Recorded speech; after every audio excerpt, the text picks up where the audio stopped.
por estar presentes en un nuevo día de la capacitación, el curso Gestión y Elaboración de Estudios de Impactos Ambientales, ¿no? Vamos a continuar con la temática, donde nos habíamos quedado el día de ayer.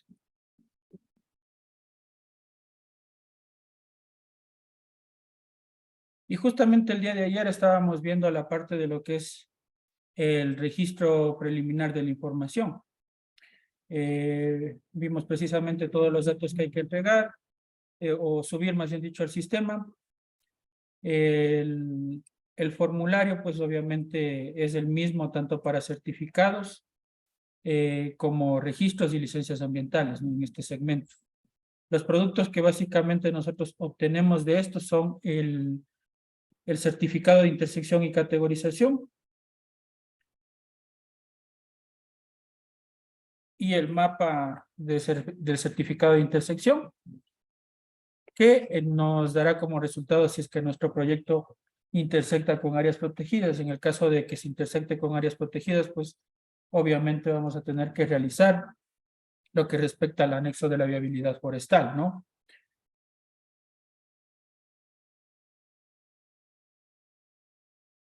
Igual forma, dentro de lo que es el registro de la información preliminar, bueno, el día de ayer nos habíamos quedado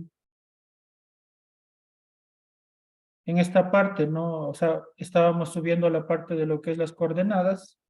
Una vez subidas las coordenadas, nosotros procedemos a seleccionar la actividad correspondiente, ¿no? Muchas de las veces acá dentro de lo que es este catálogo, les va a aparecer algunas opciones extras, ¿no? Al respecto de lo que tiene que ver a actividades, ¿no? Como por ejemplo, sistemas de tratamiento de aguas residuales, en lo que es también granjas avícolas también, les puede aparecer esta serie de opciones, ¿no? Es muy importante, como les dije el día de ayer, que ustedes puedan revisar esa parte en lo que es el simulador, porque así ustedes se irían familiarizando un poco más con la parte de los términos, ¿no? Una vez que seleccionen la actividad principal, ahora, las actividades complementarias o actividades secundarias tienen que ver netamente con actividades extras o adicionales que realiza la empresa. Por ejemplo, puede ser el caso que una gasolinera o una estación de servicio o comercialización de hidrocarburos, lo que también realice puede ser reparación de automóviles o sea distribuidora de gas también, o venta de lubricantes, entre otras situaciones. Entonces, ahí incluiríamos como actividades adicionales, pero la actividad principal es aquella que genera más ingresos económicos netos, es decir, lo que es los gastos netos, perdón, las ventas o la producción neta menos lo que es los gastos netos, ¿no? Y ahí encontraríamos nosotros la parte de lo que es las actividades. En el caso de que no encontremos esta actividad, obviamente vamos a tener que contactar con mesa de ayuda para poder, en este caso, que nos guíen, obviamente, a la actividad principal que esté más relacionada a nuestra temática que vamos a hacer, ¿no? En el siguiente ítem tenemos que seleccionar, ¿no? Las actividades o las características de nuestra actividad. Dentro de esto, la generación de desechos peligrosos, que yo, como les había mostrado, tiene que hacerlo en lo que es el listado del 142, tienen que revisar. Entonces ahí ustedes, dentro de lo que es el aula virtual mismo, pueden encontrar el 142 y pueden descargar.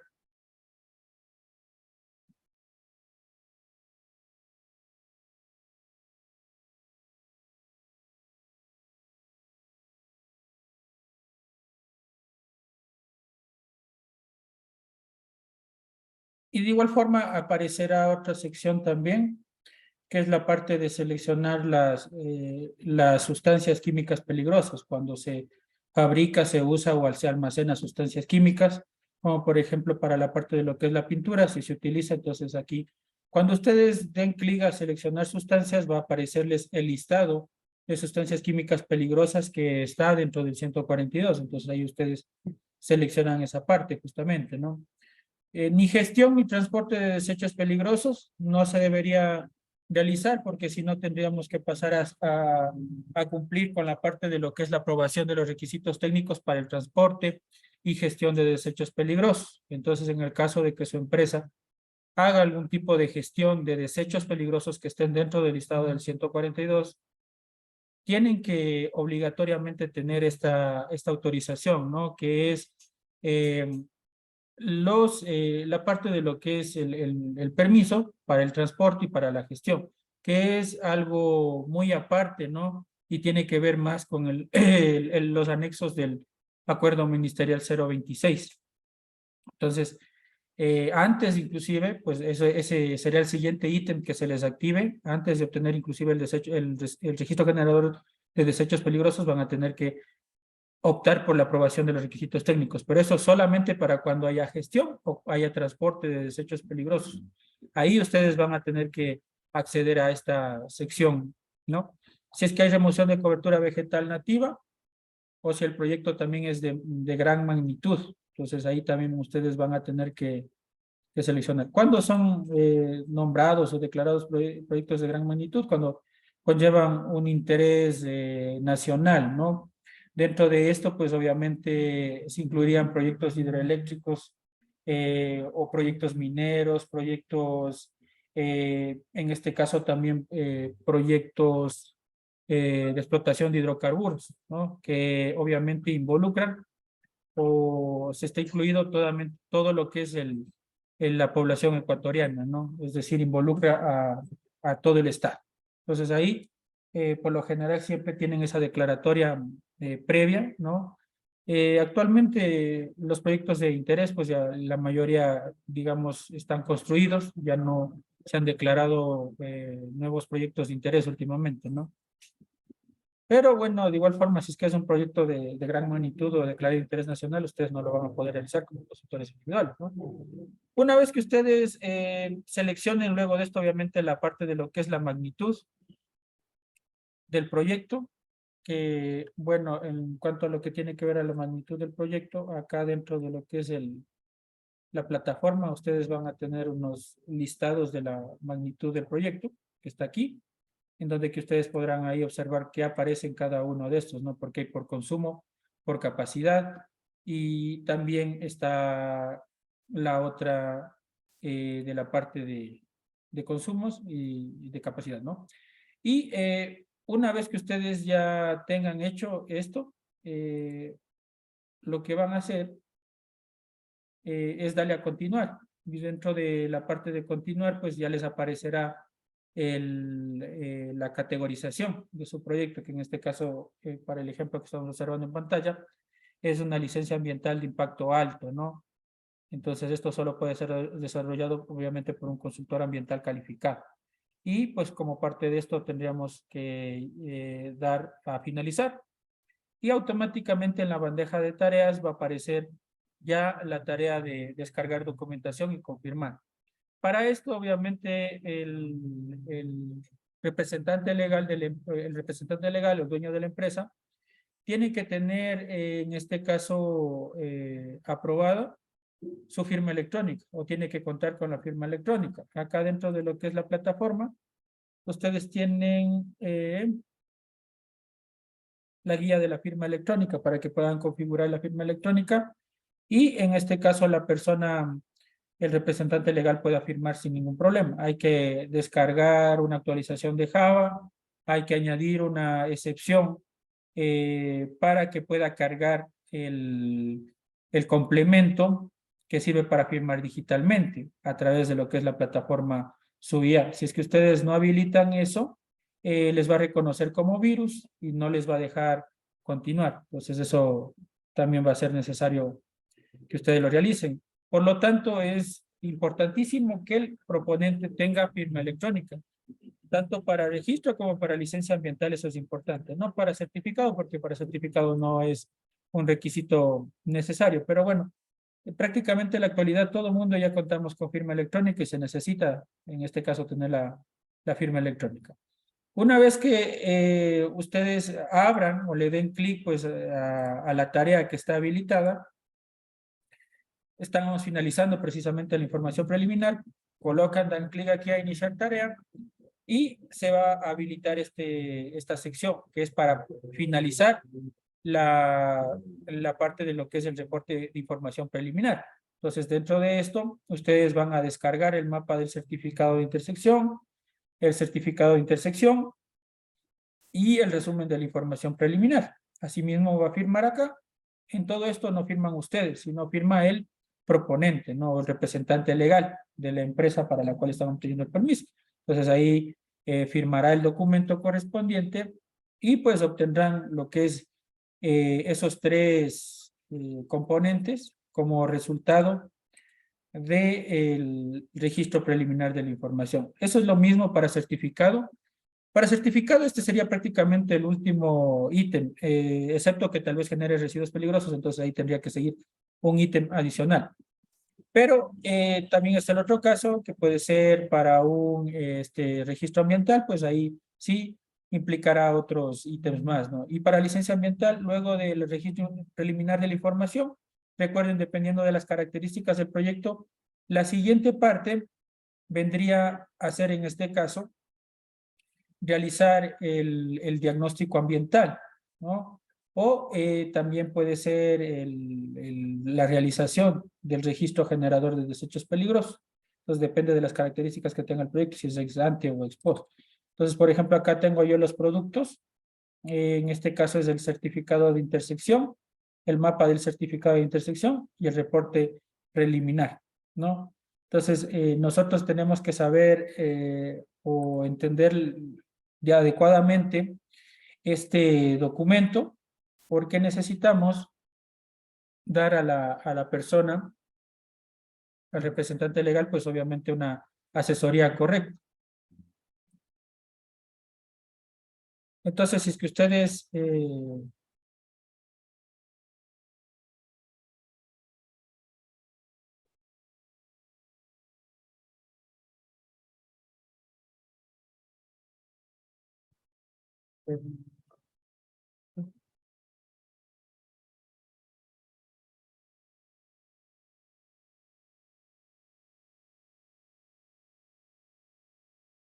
entonces,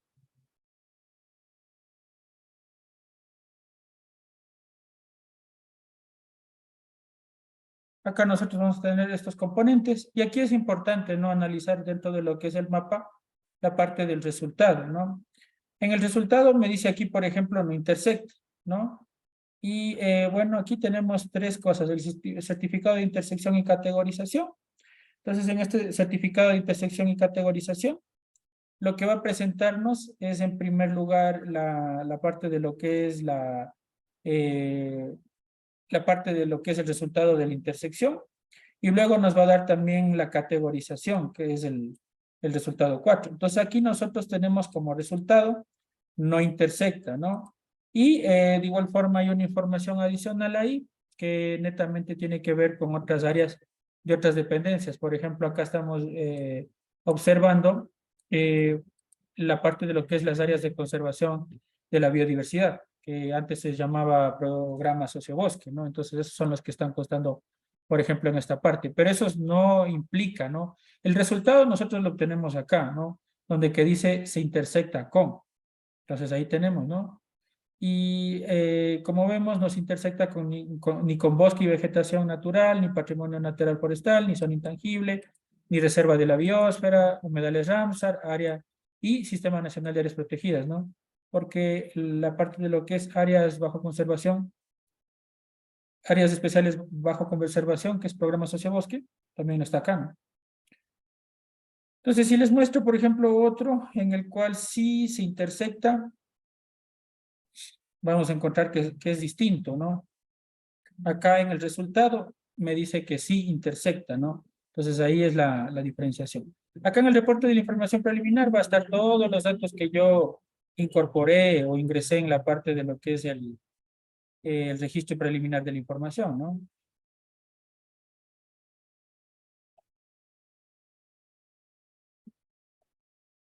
Ya, entonces acá si ustedes observan, un poco más grande.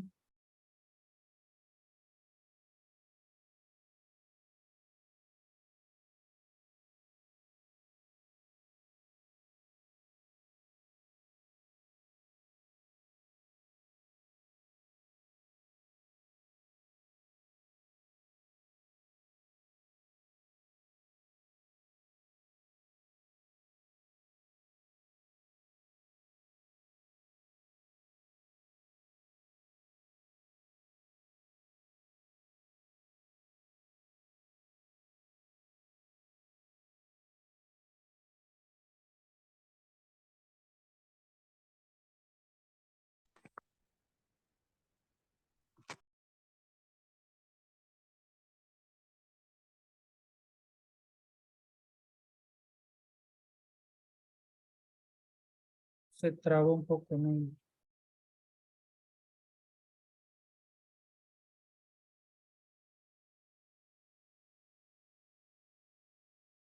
Se intersecta con, bueno, aquí dice, lo voy a abrir nuevamente, ¿no? Entonces ahí en el resultado sí dice que se intersecta, ¿no? Entonces ahí en ese caso hay que hacer el anexo de la viabilidad forestal, ¿no?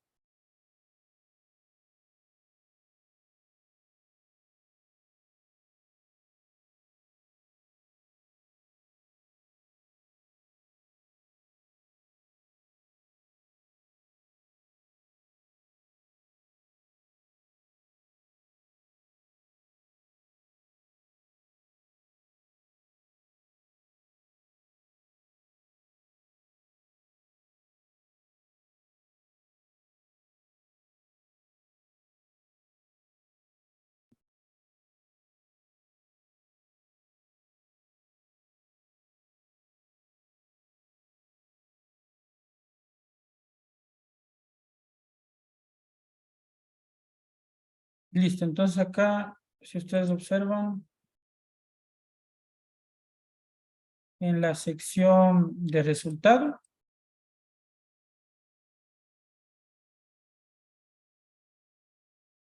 está acá, ¿no? Se intersecta con bosque y vegetación natural, Sistema Nacional de Áreas Protegidas. Entonces ahí de igual forma en el certificado de intersección y categorización va a mencionar con qué tipo de proyectos se intersecta, ¿no? Entonces acá tenemos el certificado de intersección y categorización.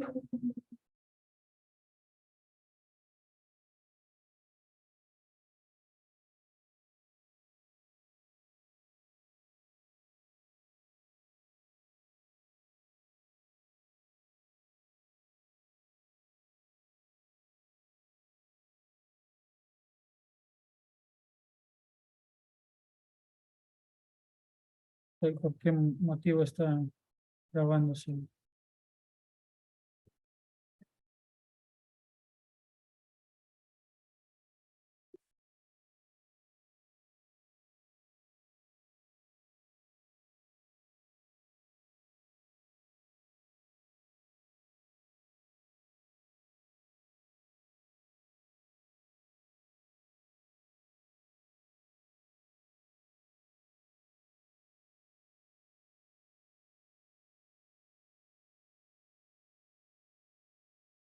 Quiero mostrarles justamente cómo se observa en esta parte, ¿no? Bueno, aquí sí aparecerán, ¿no? Las zonas de intersección.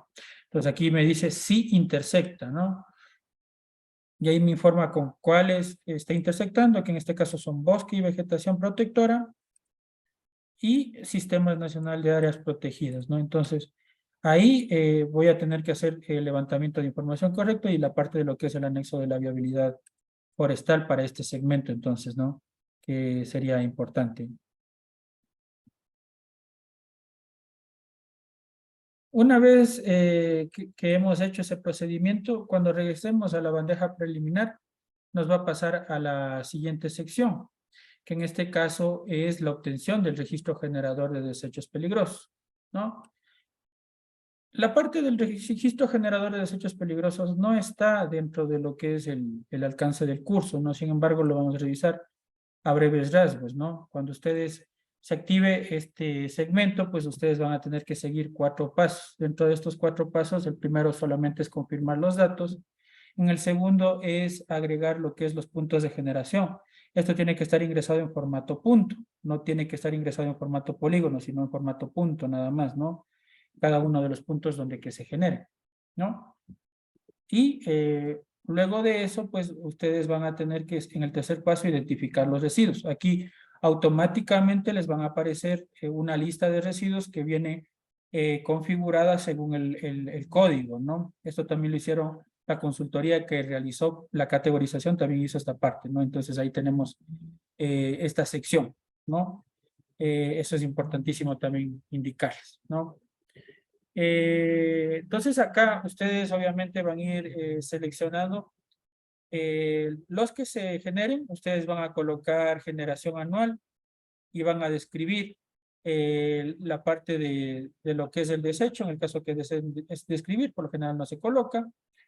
Y en el caso que no se genere, colocan aquí residuo desecho no generado y deben hacer una plantilla de justificación, en donde la plantilla de justificación tienen que hacer una, una parte de lo que es un balance de materia simple, ¿no? Entonces, en las justificaciones, por ejemplo, son similares a estas que les voy a mostrar.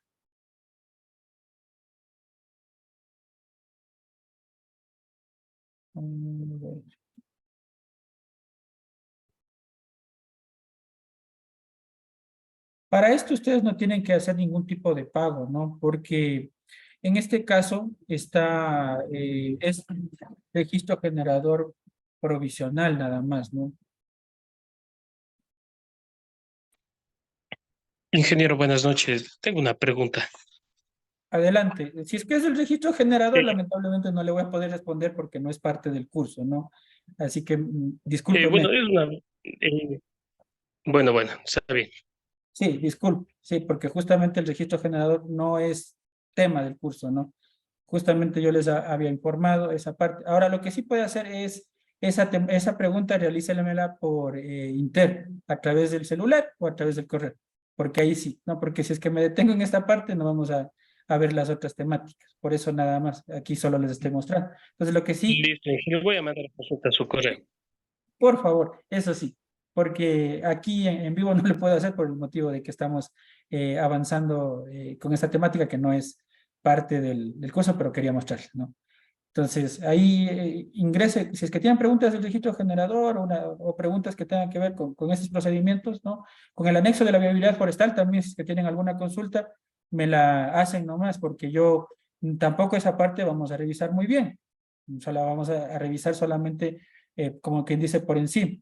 Entonces, si esa parte tienen una duda también, me la escriben. O cualquiera de las temáticas que veamos, como ejemplo los monitoreos ambientales, también tienen alguna consulta, cómo se hacen los monitoreos, cómo se seleccionan los puntos, etcétera, ¿no? Toda la cosa de los taxones y esas situaciones también me la pueden hacer porque sí tengo experiencia en todas esas temáticas, ¿no? Pero eso diría por fuera del curso nada más, ¿no? Porque acá obviamente vamos a ver esas partes en forma general, ¿no? Entonces acá, como les dije, ¿no? Lo que hay que colocar acá en esta parte es un balance simple, en donde que vamos a ir ingresando todas las actividades o procedimientos que se manejan dentro de la empresa. Esto es importante también conocer que la misma justificación va para todos, ¿no? Porque en todos está el balance de material y al final de lo que es el balance irá la parte de lo que es una justificación, una declaración de responsabilidad y la firma digital de la persona del gerente, ¿no? Entonces, todos esos justificativos firmados se suben a la parte de lo que es la plataforma y una vez que se suban a la plataforma, pues nosotros tendríamos la parte de la sección. Ahora aquí hay que tomar muy en cuenta que no podrían colocar gestión propia, por ejemplo, ¿no? Porque solamente tendrían, solo las empresas gestoras pueden hacer gestión propia, es decir, tienen que tener un permiso ambiental para eso, ¿no? Entonces ustedes no lo pueden realizar. Entonces ahí, como digo, aquí está seleccionado cuando no se genera se coloca eso y se sube la parte de lo que es el justificativo válido. Y en las que sí se genera, pues obviamente vamos poniendo las cantidades aproximadas. Vamos a poner las cantidades reales, no se van a matar la cabeza con eso, porque después eso no implica ningún tipo de situación, porque eso no viene marcado dentro de lo que es el registro generador ni provisional ni definitivo que nos dan, ¿no? De igual forma hay que seleccionar el origen de la generación, hay las actividades que menciona, ¿no? Almacenamiento del insumo, del producto, control de calidad, descarga, mantenimiento, proceso productivo, servicios auxiliares, subproducto, transporte de insumo, transporte de producto u otro, ¿no? Entonces ahí le colocan esa parte. Y pues luego de que realicen todo esto, simplemente pasa a la parte de la declaración de responsabilidad. Ahora es un poco más sencillo, ¿no? Porque antes teníamos 12 pasos, 11 o 12 pasos eran antes, ¿no? Pero ahora se colocan solamente estos pasos y pues una vez que hayamos enviado, colocamos aceptar y enviamos y simplemente se descarga la documentación, ¿no? Aquí en la descarga se descargan las etiquetas, la guía referencial de almacenamiento, el registro generador y el oficio pues, de pronunciamiento, ¿no? Que son obviamente provisionales, ¿no? Entonces ahí están las etiquetas que se descargan y también la parte de lo que es las otras guías, ¿no? Y una vez que hagan ese paso, procedemos al siguiente, que es el diagnóstico ambiental de línea base, ¿no? Si por error se colocó en información preliminar que no se genera desechos peligrosos, ¿se lo puede hacer al final o definitivamente no? No se lo puede hacer, ¿no? Se pueden ganar una sanción. Así que lo que tendrían que hacer en ese caso, si es que ya empezaron a hacer el procedimiento y en este caso no ingresaron, no que se genera residuos peligrosos y sí se genera, lo que tendrían que hacer es dar de baja el proyecto. Ahora, si el proyecto ya está en una etapa bastante avanzada, lo que podrían hacer es tratar de coordinar con la autoridad ambiental competente para que les permita obtener el registro generador posterior, aunque el sistema definitivamente probablemente no les permita. Entonces, lo que por lo general se hace, o por lo general uno ya se da cuenta, es justamente cuando ya está desarrollando, no le aparece esta sección, que es la sección del registro generador de desechos peligrosos. Entonces, lo que se procede es hacer una solicitud para dar de baja el proyecto, ¿no? Que es la única situación. Realmente, como digo, depende de la autoridad que les deje sacar el registro generador una vez que hayan, en este caso, finalizado la regularización, pero no sería lo ideal. Entonces, definitivamente lo que tendrían que hacer es dar de baja el proyecto y generar otro, ¿no? En el cual sí incluyan esta parte de seleccionar que sí se generan residuos peligrosos, ¿no? Eso sería la solución que tendrían que hacer. Entonces acá, una vez que hemos hecho el diagnóstico ambiental ya de línea base, perdón, el registro generador de desechos peligrosos, pasamos a hacer el diagnóstico ambiental, ¿no? Este no es el diagnóstico ambiental de línea base, es un término que no sé por qué se me vino a la mente, ¿no? Sino que es directamente el diagnóstico ambiental en el cual nosotros vamos a incluir características del proyecto y vamos a incluir también lo que es esta parte de la calificación de la normativa legal. De hecho, la calificación de la normativa legal es la más, digamos, importante. Ahora, para realizar esta parte, nosotros al comienzo vamos a incluir una breve descripción de lo que es el proyecto. Después de hacer la descripción del proyecto, nosotros vamos acá a incluir lo que es la calificación, ¿no? Dentro de lo que es el marco legal. Para ello, pues obviamente tenemos que determinar siempre para una actividad correspondiente el marco legal que aplique, ¿no? Empezando, pues obviamente, por la Constitución de la República de Ecuador en orden jerárquico, ¿no? Entonces, esto solamente es para los proyectos ex post y sería la actividad que se activa o que continúa a la obtención del registro generador de desechos peligrosos. Entonces, posterior a obtener el registro generador de desechos peligrosos, yo voy a pasar a esta parte del diagnóstico ambiental, que es distinto al diagnóstico ambiental de línea base, que es otro, ¿no? Que ese es parte de lo que es el estudio de impacto ambiental. Entonces, acá la estructura general que yo voy a encontrar es, en primer lugar, realizar el levantamiento de información para realizar el resumen del proyecto, ¿no? Yo ya les he dejado acá dentro de lo que es el aula virtual una pequeña guía en donde que ustedes, a ver,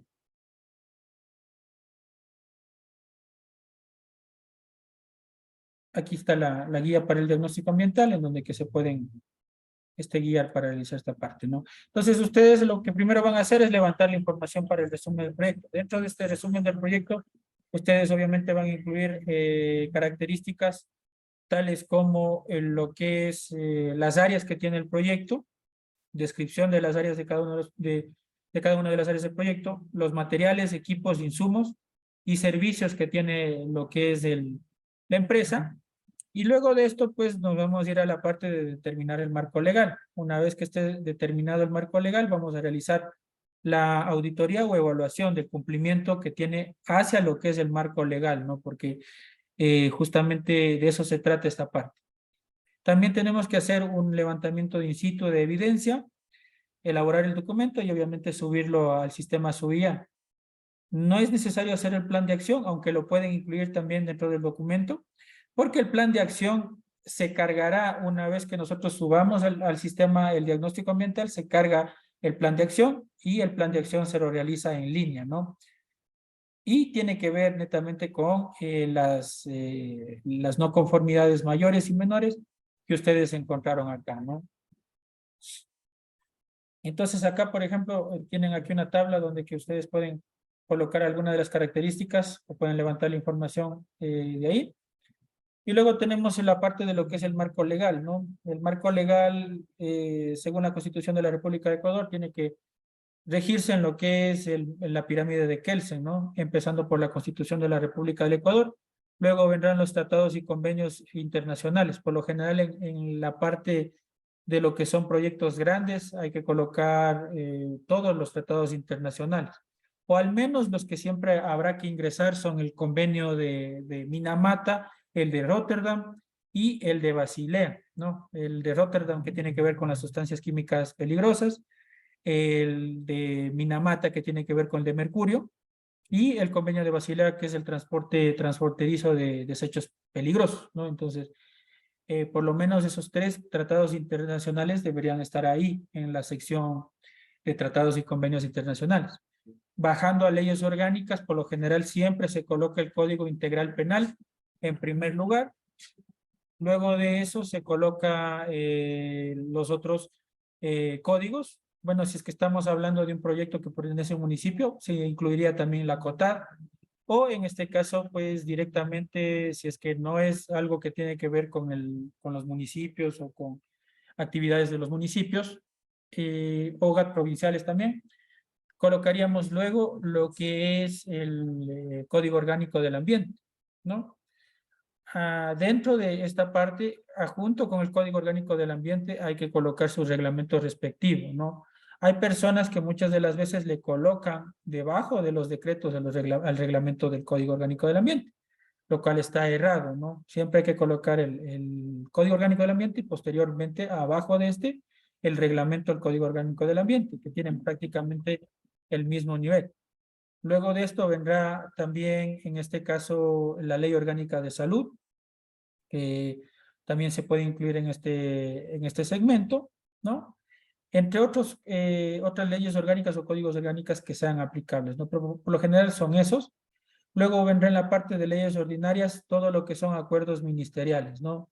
Dentro de esto, el acuerdo ministerial 061, el 109, el 013, el 061 que es modificación del libro 6 del TULSMA, ¿no? Tenemos también lo que es el 109, es la modificación del 061. El 013 es la modificación del 109. No sé hasta qué punto siga siendo aplicable el 013, porque bueno, ahí también habla de lo que es, en este caso, proceso de participación ciudadana, y no se contradice, de hecho, con el 754, por lo tanto, me imagino tendrá que seguir en vigencia, porque hasta ahora sí se le incluye todavía el 013, ¿no? Tenemos también el 097A para lo que son los monitoreos, ¿no? Es decir, o descargas, ¿no? Descargas al agua, a suelo, o remediación de suelos. Tenemos el anexo 3, que corresponde a emisiones desde fuentes fijas, el anexo 4, que es calidad del aire a nivel ambiente, y tenemos el anexo 5, que es a nivel, lo que respecta a ruido ambiental, ¿no? Entonces ahí tenemos los 5, que es el anexo 097. También puede incluirse acá, si es que genera desechos peligrosos, el acuerdo ministerial 026. Si es que cuenta de igual forma con desechos peligrosos o sustancias químicas peligrosas, el acuerdo ministerial 142, que también iría justamente en esta sección, ¿no? Y pues tendríamos a continuación la parte de las normas regionales y ordenanzas distritales, ¿no? Que, bueno, por lo general en este segmento nosotros no nos detenemos mucho porque no tenemos normas regionales, y las ordenanzas distritales, de hecho, el único distrito que nosotros tenemos acá en el Ecuador es el Distrito Metropolitano de Quito, que sería el único lugar donde existen ordenanzas distritales, ¿no? Luego de esto vendrán los decretos y reglamentos. Entonces acá, ¿cuáles están incluidos ahora? El decreto ejecutivo 754, que es para el proceso de la participación ciudadana para la consulta ambiental. El decreto ejecutivo 2393, que es el reglamento de seguridad y salud de los trabajadores, ¿no? Que vendrían a ser los que están aquí en esta parte, en esta sección. Luego vendrán las ordenanzas, tanto provinciales como municipales, los acuerdos y resoluciones, que estos acuerdos nada tienen que ver con el acuerdo ministerial 061, con 097, ¿no? Estos acuerdos y resoluciones son de mucho más bajo rango y que tienen que ver con acuerdos y resoluciones que se toman entre, digamos, comunidades o agrupaciones. Y demás actos y decisiones de los poderes políticos, ¿no? Acá dentro de lo que es este segmento, yo les he incluido algún resumen, sobre todo de la normativa que yo les estaba hablando, ¿no? Aquí obviamente no están los convenios de los que hablé, el convenio de Rotterdam, del de Minamata y del convenio también de Basilea. Pero están los otros incluidos aquí, ¿no? Una ley que me estaba olvidando era la Ley Orgánica de Recursos Hídricos, Uso y Aprovechamiento del Agua. Todos sabemos que la Ley Orgánica de Recursos Hídricos, al mismo tiempo que se declaró la inconstitucionalidad del reglamento al Código Orgánico del Ambiente, hablando de los capítulos de lo que es proceso de participación ciudadana, también se le declaró inconstitucional a toda la Ley Orgánica de Recursos Hídricos, Usos y Aprovechamientos del Agua, a razón de que, bueno, a continuación lo que se hizo es un procedimiento, o lo que se ha venido haciendo, es la construcción de una nueva ley. Entonces ahora la nueva ley es la Ley Orgánica de Recursos Hídricos únicamente, y pues esa está todavía en fase legislativa, estaba, pues no, pero ahora ya no está, no puede estar en fase legislativa.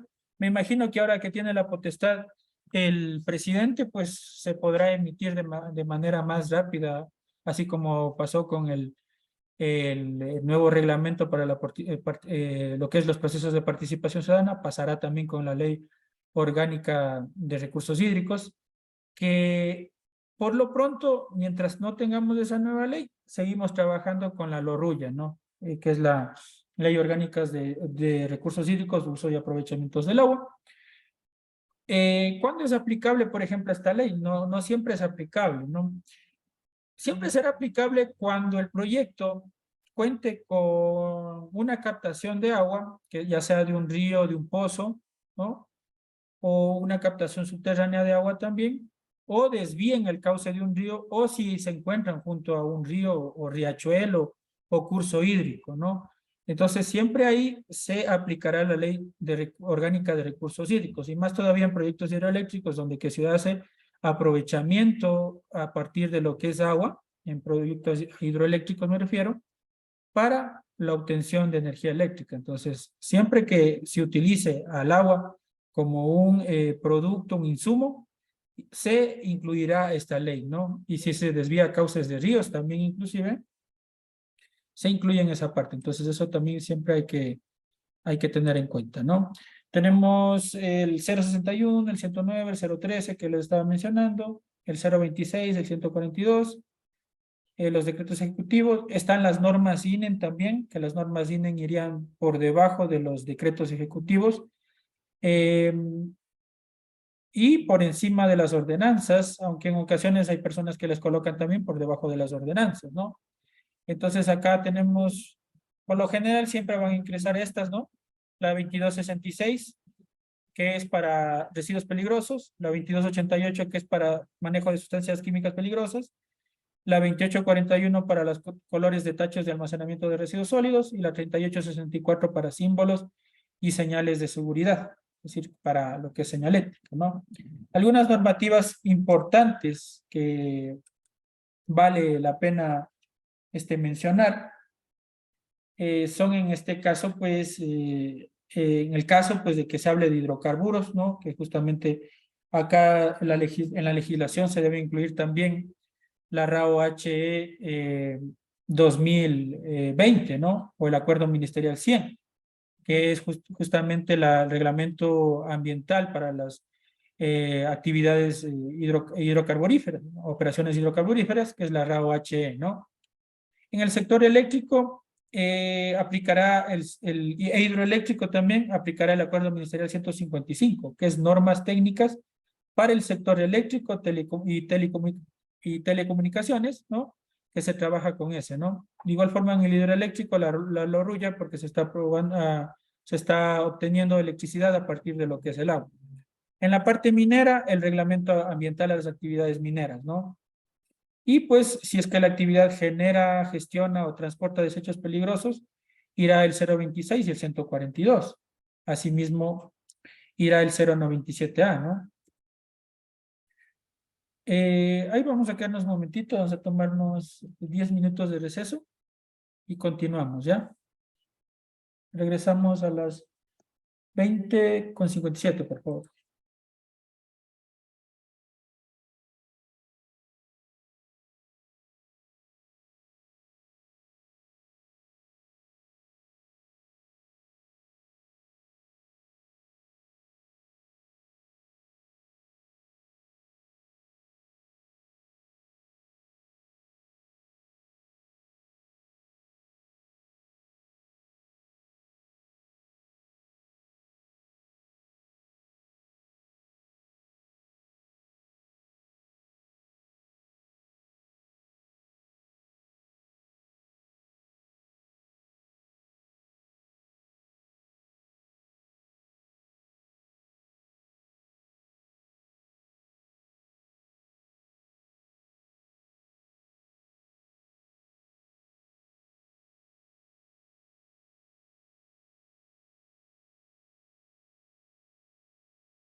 Bien, continuemos con el desarrollo del curso. En esta parte nos habíamos quedado de la parte de lo que es la verificación del cumplimiento, ¿no? Entonces ahí tenemos un modelo de verificación de cumplimiento en el cual pues obviamente tenemos la normativa y las actividades realizadas por el operador en medio de verificación, ¿no?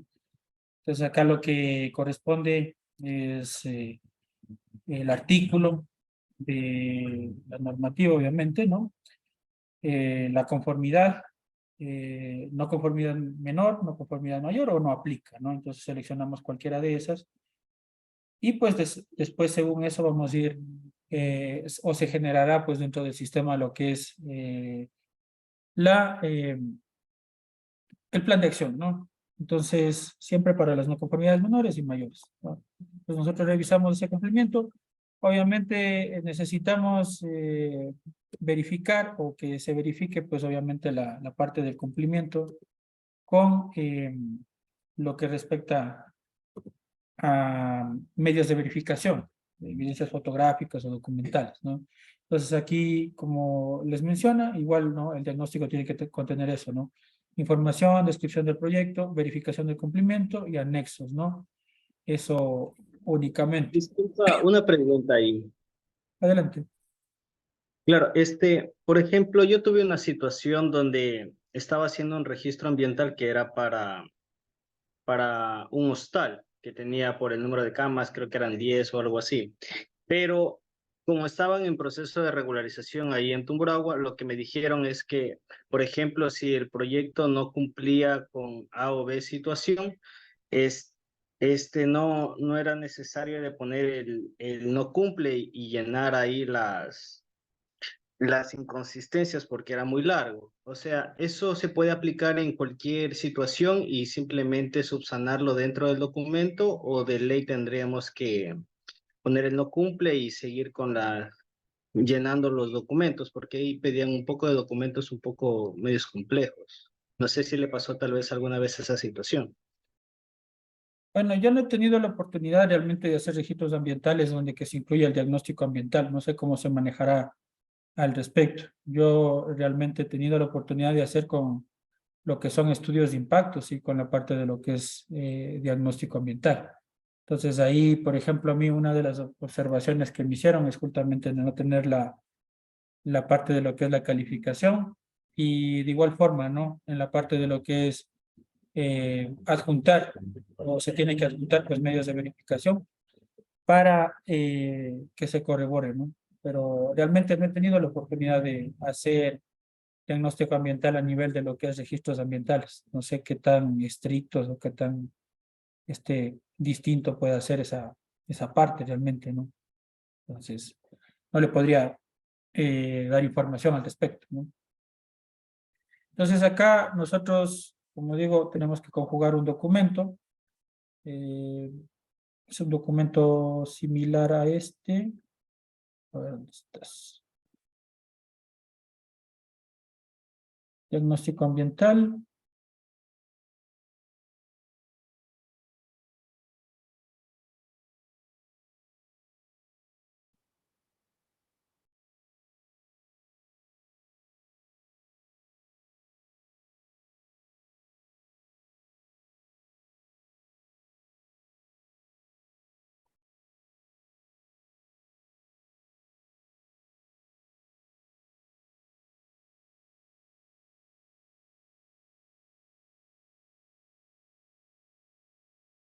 Como les dije, ¿no? En ese documento se resume primero el proyecto, luego la calificación y se adjunta medios de verificación. Eso es lo que yo les puedo decir para la parte de lo que es los estudios de impacto, ¿no? Y siempre es necesario verificar con esa parte. Ahora que tal vez para en registros ambientales no pidan al respecto de lo que es los medios de verificación. Obviamente, si es que ustedes ya colocan directamente no cumple o no conformidad mayor o no conformidad menor, probablemente no vayan a tener que adjuntar los justificativos porque ya le están colocando como no conformidad, ¿no? Como repito, una de las observaciones que a mí me hicieron, y esto puede ser aplicado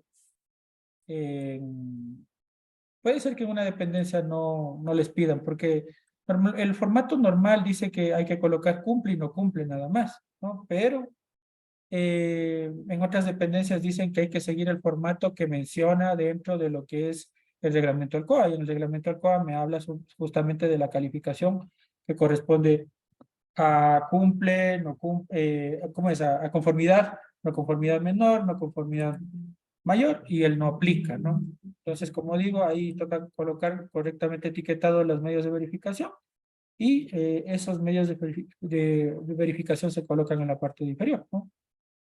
Eso nada más se hace.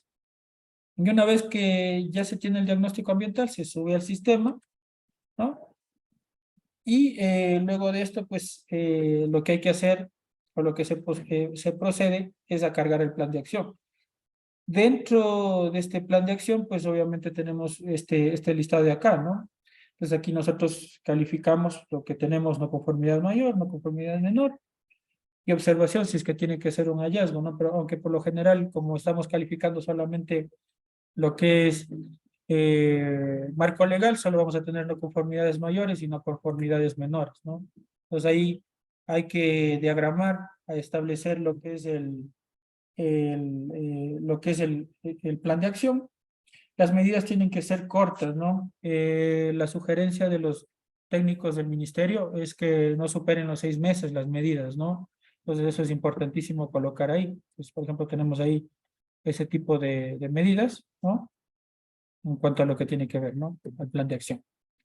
Entonces, es una calificación un poco sencilla, entonces eso hay que tener en cuenta, pero que sí sí, probablemente les va a tomar un tiempo, sobre todo en el levantamiento de lo que es la información documental, la información fotográfica, sí les lleve su tiempo.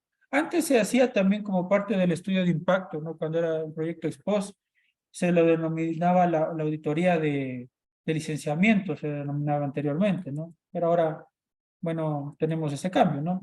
Entonces, una vez que ustedes hagan el diagnóstico ambiental cumplido ya con la parte del diagnóstico ambiental, se carga el otro componente, si es que se aplicara, ¿no? Que viene a ser la obtención de la viabilidad ambiental, ¿no? Que tiene dos componentes, el componente de la biodiversidad y el componente forestal. Entonces hay dos partes que hay que cumplir, no solamente la parte de biodiversidad, sino también la parte forestal. Entonces, por eso dentro de este anexo de la viabilidad forestal. Ahora, esta viabilidad forestal es distinta cuando se trata de registros ambientales, porque para registros ambientales es un poco más resumido y se sube automáticamente dentro del sistema mismo. Pero para lo que es estudios de impacto, lo que se hace es un documento aparte, ¿no? Y ese documento aparte, que es el que yo les voy a mostrar, de lo que es el anexo de la viabilidad forestal. Ahora, esto o normalmente lo tratamos en otro curso, no tanto lo que es la obtención del registro de generadores en el curso de gestión de residuos peligrosos, y este del anexo de la viabilidad forestal se trata en otro que es inventarios ambientales de flora y fauna. Entonces ahí se trata un poquito más a profundidad esta parte de lo que es el anexo de la viabilidad forestal. De todo esto nosotros tenemos que tener conocimiento como consultores, como personas relacionadas al medio ambiente, ¿no? Porque cuando nosotros escuchamos forestal, aquí de una lo primero que hacemos es ir a contratar un forestal. Pero lo que pasa, por ejemplo, es que para toda esa situación de obtener, por ejemplo, permisos de movilización o permisos de investigación, necesitan hacerlo desde el usuario del consultor ambiental únicamente. Entonces, siempre el consultor tiene que estar involucrado en toda esta sección, todo este segmento, ¿no? Entonces, en el caso que haya que hacer algún tipo de investigación en la parte forestal, porque aquí netamente se trata de la parte forestal, ¿no? Asimismo, pues esta parte ya les va a servir porque aquí ustedes van a hacer ya el inventario forestal. Y esa sección la subirán más adelante en la parte del inventario forestal. Y de igual forma, pues, tendríamos también para la parte de lo que es el monitoreo de flora también, entonces no tendríamos que ya volver a hacer esos ítems, ¿no? Porque ya estamos realizándolos en este instante, en esta parte de lo que es el anexo de la viabilidad forestal, ¿no? Entonces acá, bueno, la parte más importante será hacer la parte de lo que es el inventario forestal, ¿no? Acá obviamente habrá otros datos, como incluir una ficha técnica, antecedentes, marco legal, objetivos, caracterización en cuanto a lo que tiene que ver aspectos abióticos, bióticos, listados de fauna. Y pues aquí sí es la parte importante, ¿no? La caracterización cuantitativa en cuanto a lo que tiene que ver de el componente flor, ¿no? Es decir, realizar las mediciones con diámetro a la altura del pecho, identificación de la altura total, de altura comercial, volumen comercial, todas esas situaciones, ¿no? Que tengan que ver netamente con eso. Y luego de eso, pues obviamente calcular índices que tienen que ver netamente con la parte forestal, ¿no?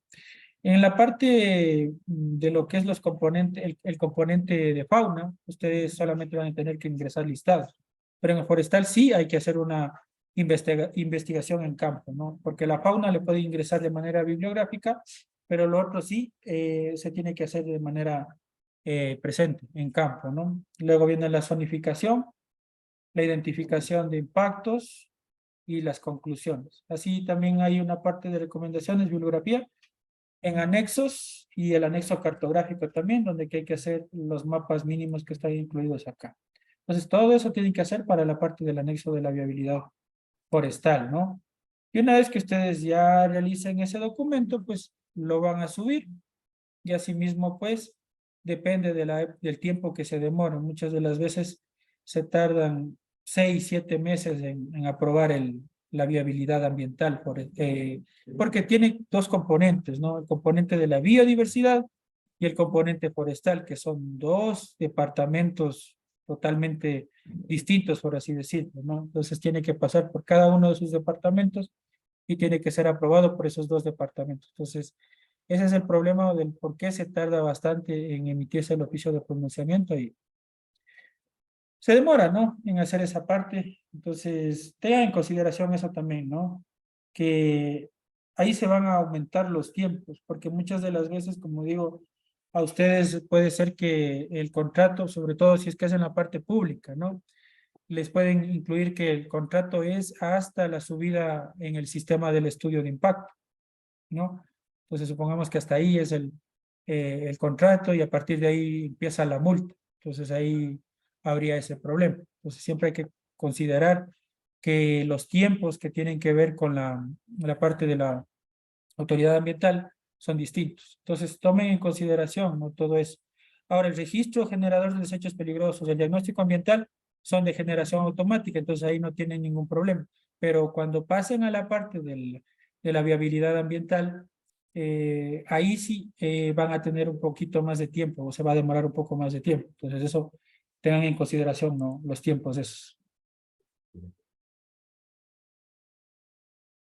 En los anexos, los mapas a qué escala se realizan, ¿no? Depende del tipo de proyecto, ¿no?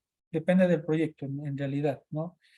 Eh, por lo general, siempre las escalas que vamos a manejar a nivel de proyectos va a ser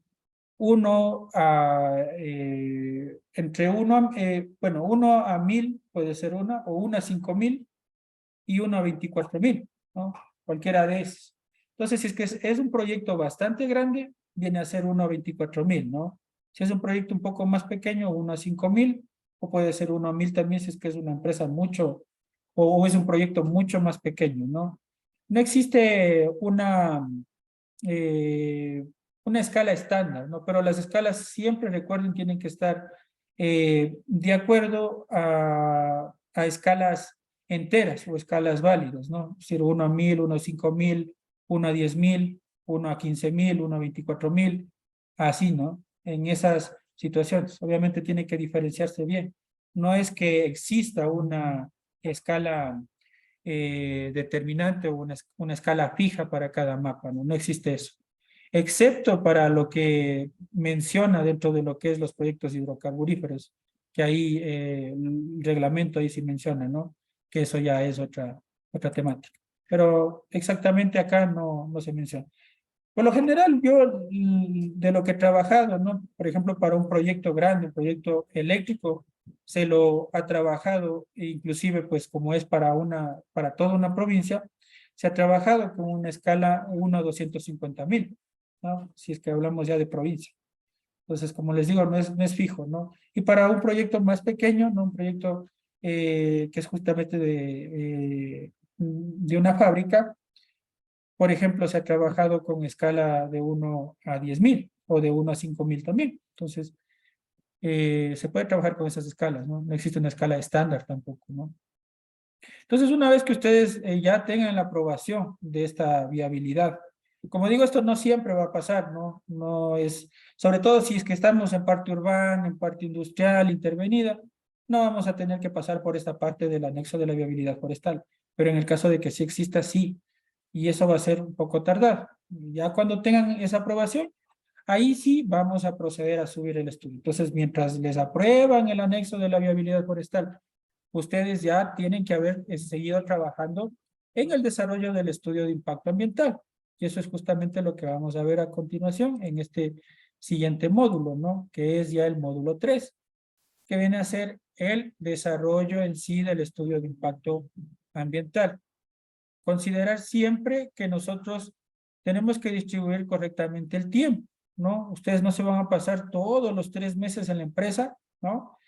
Traten de establecer una cantidad de tiempo que puede ser de 7 a 14 días máximo para evitar gastos en lo que tiene que ver a movilización, probablemente hospedaje y alimentación también, si es que se tienen que mover a algún lugar que esté por fuera de su sitio de residencia.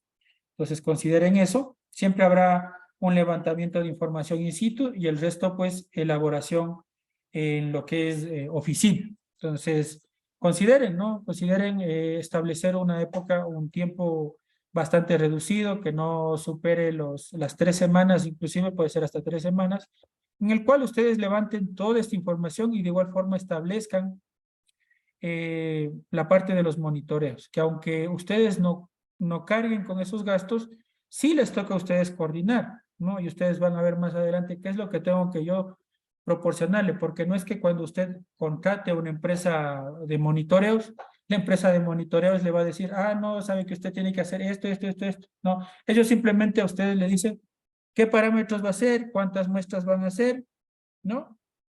Y listo, ¿no?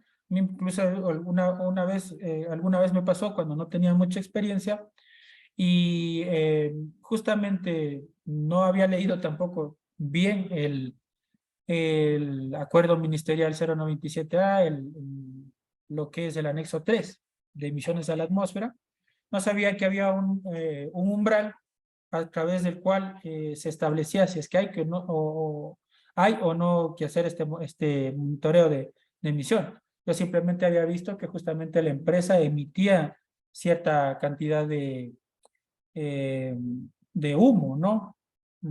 A partir de que utilizaban unos calderos pequeños. Y entonces yo, como no tenía experiencia, simplemente le dije a la empresa directamente que necesitaba hacer monitoreo de la atmósfera. Inclusive ellos cuando llegaron a la visita me dijeron, no, es que sabe que estos tubos tienen que tener unos agujeros y tienen que colocar una canastilla. Pero cuando yo me puse a revisar correctamente, ¿no? Que fue un error mío no haber revisado bien lo que es el anexo 3, entonces ahí dice que hay una cantidad de umbral, ¿no? No todos los equipos se deben hacer este tipo de análisis de mediciones de lo que es fuentes fijas, ¿no? Que yo les mostraré más adelante cuál es el umbral, que es justamente 3 millones de BTU, ¿no? Entonces, esa es la situación, que luego de eso, lamentablemente yo tuve que incurrir en algunos gastos, ¿no? Porque al haberme yo equivocado en hacer ese monitoreo, y yo a la empresa le hice hacer unas modificaciones en los tubos que después esas modificaciones tuvieron que descomponerlas o digamos, dañarlas o modificar esos cambios que le habían hecho a las tuberías, ¿no? Y pues me tocó cubrir con esos gastos porque obviamente era un error mío. Y también pues obviamente error de la empresa a la que contraté, aunque bueno, ellos como les digo, las empresas que hacen los monitoreos directamente, ellos solo les dicen en dónde, qué puntos vamos a tomar y listo, nada más. Entonces, eso hay que tomar en cuenta. Hay que tomar en cuenta también, antes nosotros podíamos hacer el monitoreo del ruido, se podía hacer la toma de muestras de suelo, de agua, ¿no? Pero ahora ya no se lo puede hacer. Ahora todo el protocolo, todo el monitoreo, todo el muestreo, todo tiene que hacer la empresa o el laboratorio acreditado por el SAE. No podemos hacer nosotros nada, ningún tipo de monitoreo, ni tampoco el monitoreo de ruido. Lo que sí podemos utilizar para hacer una evaluación preliminar y determinar probablemente puntos en monitoreo de ruido, podríamos hacerlo, pero no tiene mucho sentido, ¿no? Entonces eso a tomar en cuenta previo a esto, ¿no? Determinar también, como digo, que tienen que hacer una fase de campo lo más corta posible para poder empezar con la redacción del documento, ¿no? Algunas consideraciones generales que nos indica la norma técnica para la elaboración.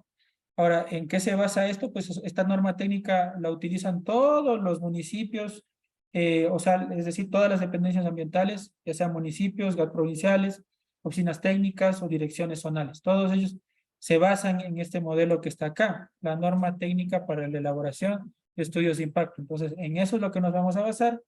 Y esta norma técnica se utiliza o se aplica desde el 2021, ¿no? Así que digamos que toda la experiencia que probablemente tengan profesionales antes del 2021 se ve un poco truncada con esta parte, ¿no? Porque acá se cambia el formato, se cambian ciertas consideraciones, ¿no? Y que obviamente sí mantienen una base muy importante de los anteriores proyectos, pues sin embargo también tiene sus cambios correspondientes, ¿no? Entonces nos vamos a basar en eso para realizar justamente esta revisión, pues obviamente iremos viendo con un caso práctico conforme vayamos avanzando y explicando también cómo hacer esta parte. Esto siempre, ustedes tienen que tener conocimiento de todo, ¿no? De la parte cartográfica, de la parte del monitoreo biótico, de la parte del sociólogo, de la parte física, de todo tenemos que nosotros tener conocimiento para ser unos buenos consultores, porque en ese sentido vamos a poder direccionar correctamente a la gente. Probablemente no sea yo quien haga los mapas, o si lo sea, ¿no? Pero si es que no soy quien hace los mapas, sí, al tener conocimiento de la parte de lo que es mapas, vamos a poder corregir correctamente a la persona que esté elaborando los mapas, ¿no? Entonces eso es importantísimo. La información general va a ser precisa y presentada de manera que facilite su lectura y comprensión, ¿no? Se incluirá un glosario con terminología técnica, entonces eso lo podemos incluir en la parte de lo que es anexos. Los elementos deben tener una organización uniforme de acuerdo al tipo y tamaño de fuente utilizada. Pueden utilizar Arial 11 o Times New Roman 12, ¿no? Que es normalmente. Tiene que tener obviamente índices para todo, tablas, ilustraciones, figuras, fotografías, y el índice general, numeración y jerarquización de capítulos y subcapítulos, ¿no? Tiene que estar citado en formato APA, las fuentes que vamos a utilizar dentro del documento, sobre todo en la parte de lo que es revisión bibliográfica, ¿no? Para lo que es los segmentos de la parte del diagnóstico ambiental línea base. Ahí vamos a tener que utilizar bastante fuente bibliográfica. Entonces aquí lo citamos con las fuentes APA. Informaciones presentadas en tablos y gráficos tienen que ser numeradas y rotuladas. Eso es normal, ¿no? Eso se conoce. Y los anexos referenciados en el texto principal, es decir, siempre todo anexo tiene que estar nombrado en la parte primera, ¿no? Tiene que ser imparcial, es decir, que no estés ni a favor de la autoridad ambiental competente, ni a favor de lo que yo piense, ni tampoco a favor de lo que piense el proponente, ¿no? Es decir, no puedo dejarme influir porque el proponente me diga, no, ¿sabe qué? Póngale que sí estamos haciendo esto, porque ahí se van a ganar ustedes un problema, porque cuando vayan a hacer la visita, porque de hecho se hace una visita o hacen una visita a la autoridad ambiental competente, antes de poder emitir las observaciones o emitir el permiso. Entonces eso hay que tener en cuenta. Se debe considerar las coordenadas de implantación del proyecto, que constan en el certificado de intersección y el área geográfica del proyecto. El contenido y estructura del estudio de impacto tiene que estar de acuerdo al artículo 484. Ahí vimos, ¿no? Que contiene todo lo que es alcance, ciclo de vida, descripción del proyecto, demanda de recursos naturales, análisis de alternativas, diagnóstico ambiental de línea base, lo que es identificación de áreas de influencia y áreas sensibles, análisis de riesgos, evaluación socioambientales, plan de manejo y anexos, ¿no? Entonces, algunos de los componentes. Inventario forestal también me faltaba ahí. Entonces, eso ya lo revisamos en la parte correspondiente, ¿no? Ahora, esta parte del resumen ejecutivo la pueden desarrollar como no la pueden desarrollar, ¿no? Si es que el proyecto es muy pequeño, lo pueden desarrollar y lo van a incluir en la parte final de los anexos, ¿no? Porque cuando ustedes vayan a ver en lo que es el sistema, no hay ninguna parte donde que yo pueda subir el resumen ejecutivo. Entonces, si es que yo realizo este resumen ejecutivo, yo por lo general no he realizado, yo para los estudios que he realizado, no he subido la parte de lo que es el resumen ejecutivo. Yo he hecho un estudio de impacto ambiental para lo que es un relleno, para una fábrica de pinturas, he hecho también para una gasolinera y también para una escombrera. Entonces, para todo eso no hemos tenido que hacer en ningún momento, o no he tenido que hacer en ningún momento la parte del resumen ejecutivo, porque justamente ya no es un segmento en el cual toque subir directamente. Antes sí había esa parte dentro de lo que es el estudio de impacto, ¿no? O más bien dicho, dentro del sistema que había que subirle esa parte, ¿no? Ahora ya no hay esa parte, entonces directamente la puede incluir en la parte de lo que es los anexos, sí, ahí lo puedo colocar sin ningún problema si es que lo quieren desarrollar. Aquí en el resumen ejecutivo vamos a tener un resumen de todo el documento, ¿no? Es decir, una breve descripción del proyecto, de lo que es la evaluación de impactos socioambientales, del análisis de alternativas, de lo que es el análisis de riesgo, lo que respecta también a lo que es el plan de manejo ambiental, plan de acción, entre otros componentes que yo tenga, ¿no? Entonces ahí incluiría ese resumen ejecutivo, si es que lo voy a incluir, irá en la parte de anexos, ¿no? Porque no puede ir en la parte, en ninguna otra parte, porque no está dentro de el segmento en sí, íntegro del estudio de impacto, ¿no? Recuerden también que tenemos que subir por capítulos, ¿no? Recuerden eso, ¿no? Entonces, cada uno de los capítulos que vayamos viendo, hay que irlo subiendo, ¿no? Siendo el primero el alcance, ciclo de vida y descripción del proyecto. Todavía no estamos en esa parte, ¿no? Luego tenemos esta parte que dice requisitos habilitantes, ¿no? ¿Qué son los requisitos habilitantes? Muchas de las veces los documentos, en este caso, o los estudios de impacto, o los proyectos, necesitan unos documentos adicionales, aparte del estudio de impacto ambiental, para poder ejecutar su funcionamiento, ¿no? Obviamente acá, en primer lugar, estará el certificado de intersección, que ya se lo obtuvo, la copia certificada del título, autorización de operación, en el caso, pues, de que así lo requirieran. Por lo general no solicitan esa parte, ¿no?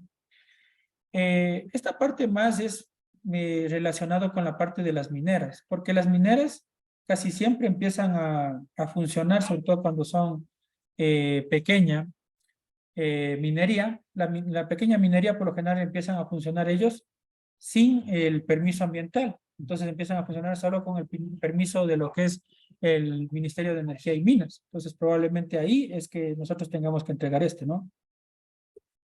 O puede ser también que una gasolinera empiece a funcionar así mismo sin la licencia ambiental. Empieza a funcionar con el permiso de lo que es el ARS, ¿no?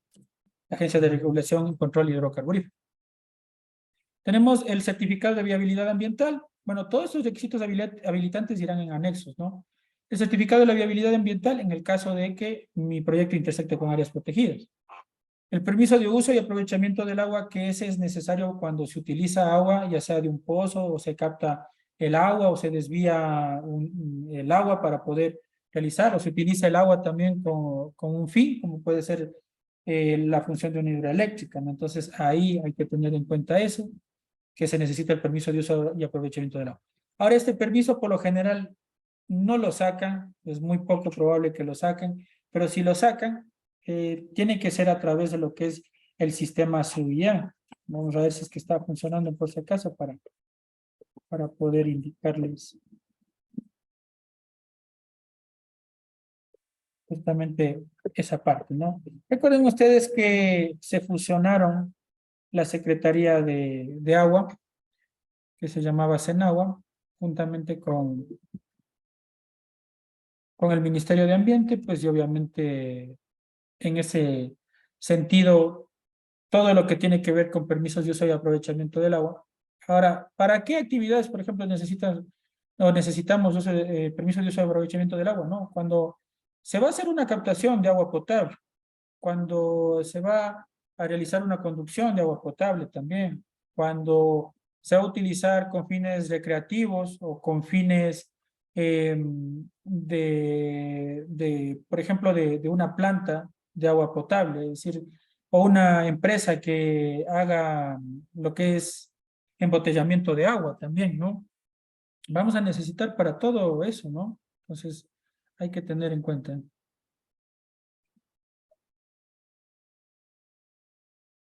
Esa parte del permiso de uso y aprovechamiento del agua que siempre va a ser necesario, ¿no? Bueno, está fallando, ¿no? Ojalá estése funcionando mañana, bueno, pasado mañana, para poder realizar, ¿no? Entonces tenemos acá, de igual forma, pues ya el desarrollo en sí. Bueno, acá el otro documento es pronunciamiento del Instituto Nacional de Patrimonio Cultural. Eso es para cuando el proyecto se vaya a hacer en lo que es patrimonio cultural, ¿no? En donde pues yo puedo observar si es que mi proyecto está cerca de patrimonio cultural. Dentro del plan de ordenamiento territorial nosotros tenemos definidas las áreas. Entonces ahí está definidas las áreas y si es que mi proyecto está cerca, está cruzándose con esta de lo que es el instituto, lo que es patrimonio cultural, pues habrá que obtener el permiso aplicable, ¿no? Pero por lo general no sucede esto, ¿no? ¿Algún caso de eso les pasó, por ejemplo, eh, al gerente de Musugruna, ¿no? El licenciado Luis Alfonso Chang, que él construyó un estadio, bueno, que todavía funciona, el estadio de Chaleche, que se llama, que es un estadio que se encuentra en la parte de lo alto, en la parte de Pilahuín, y justamente él construyó cerca de lo que es patrimonio cultural. Y resulta que cuando quiso ampliar, ¿no? el estadio, porque quiere ampliar el estadio, los estudios le terminaron arrojando que su proyecto está justamente en la parte de la ampliación que quiere hacer, se cruza con patrimonio cultural. Entonces, el patrimonio cultural le quería cobrar una tasa cercana a los $250,000 por hacer ocupación de este sitio. Entonces, definitivamente, ¿qué es lo que hicieron? O hizo el gerente de esta empresa, de Michuruna, simplemente desertar, de ya no ampliar o no construir, pues en este caso el estadio ahí, sino que ahora lo va a construir en la parte de acá abajo, ¿no? Vía Mochi, que es donde tiene el complejo Mushuruna, ¿no? Entonces ahí, por ejemplo, existe esa situación, ¿no? Que, por ejemplo, ese permiso del Instituto de Patrimonio Cultural es sumamente costoso, ¿no? Entonces acá siempre será importante en la parte inicial, ¿no? De la descripción del proyecto, lo primero, la ficha técnica, ¿no? Dentro de esto nosotros vamos a ingresar el nombre completo del proyecto, el código minero o de bloque, en el caso de aplicar, si no colocamos no aplica. El código del proyecto que ya lo obtuvimos en la parte del certificado de intersección y categorización, la ubicación política administrativa, la superficie de la obra, proyecto o actividad, que tiene que ser la misma ingresada dentro del sistema SUIA, la fase del proyecto, que puede ser, en este caso, la fase, en el caso de que estemos pues, en la fase inicial, sería fase exploratoria o fase de construcción, si es que ya está operando, operación y mantenimiento, ¿no? La ubicación cartográfica, pues obviamente vamos a ingresar las mismas coordenadas que ingresamos al sistema, tanto para el área geográfica como para el área de implantación. Datos del operador, como nombre del representante legal, dirección, correo electrónico y teléfono. Luego tenemos los datos del consultor. En el caso de ser una compañía consultora, de igual forma, pues vamos a tener que colocar el código de compañía consultora. Si es que es un consultor individual, pues simplemente colocamos acá el código individual, ¿no? el correo electrónico, el teléfono de contacto, y acá abajo vendría el equipo multidisciplinario, ¿no? Que habría que colocar. Ahora les muestro justamente un ejemplo de cómo hacer ese segmento, ¿no? Tiene que ser tal cual, ¿no? Porque eso está extraído de la parte de la norma técnica para la elaboración de los estudios de impactos ambientales, entonces nosotros tenemos que basarnos en eso, ¿no? En lo que hay, en la norma.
Ya, entonces acá, como les dije, ¿no? Se coloca el nombre del proyecto obra o actividad, no aplica en el caso de que no sea una minera ni tampoco bloque petrolero, el código en el SUIAM, la ubicación política administrativa, la parte de acá abajo se colocaría lo que es la superficie del proyecto obra o actividad, la fase del proyecto, la ubicación cartográfica, donde que justamente les dije que hay que colocar tanto la ubicación geográfica como del área de implantación, los datos del operador, los datos del consultor o compañía consultora, el código, y por último, en la parte de acá, el equipo multidisciplinario que intervino dentro de lo que es el desarrollo del documento, que, bueno, siempre depende, ¿no? Del tipo de proyecto. Entonces, yo, por ejemplo, acá, dentro de las consideraciones, se ha hecho para el componente físico, el componente cartográfico y el componente socioeconómico, ¿no? Entonces tenemos ahí los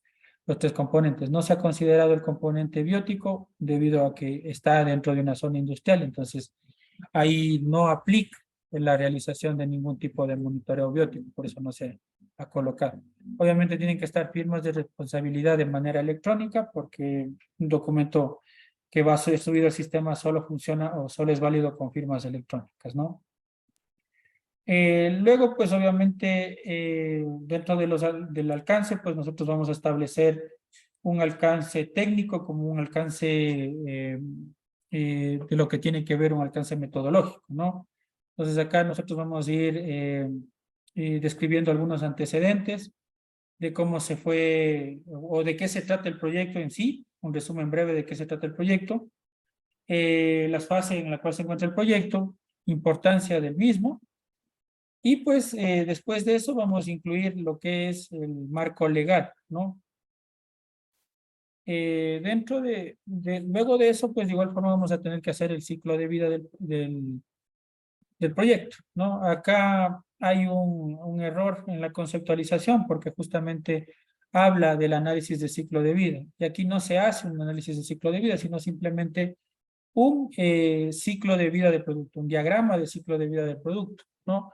El diagrama del ciclo de vida del producto parte desde lo que es el origen, empezando por la parte de lo que es el diseño. Entonces nosotros vamos escribiendo, ¿no? Por ejemplo, si es que es una empresa que genera celulares, puede ser, o que genera algún tipo de sustancia química, ¿no? Vendría la forma en la cómo se va, la que se diseña, las materias primas que intervienen, cómo se produce, cómo se transporta, qué tipo de uso se le da al producto, cómo se hace el reciclaje, quién hace el reciclaje o quién hace la gestión del residuo o a dónde va a parar, si es que va a ser en la parte de la disposición final directamente.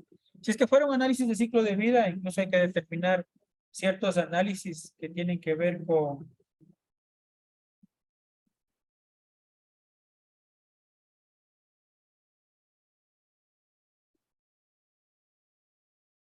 Ya. Tenemos que hacer ciertos análisis con lo que es determinación de huella de carbono, de generación de contaminación a la atmósfera y todo, pero eso ya es tema aparte, ¿no? Entonces, básicamente eso no interviene en esta parte, sino que simplemente nosotros hacemos esa descripción del ciclo de vida del proyecto, perdón, ¿no?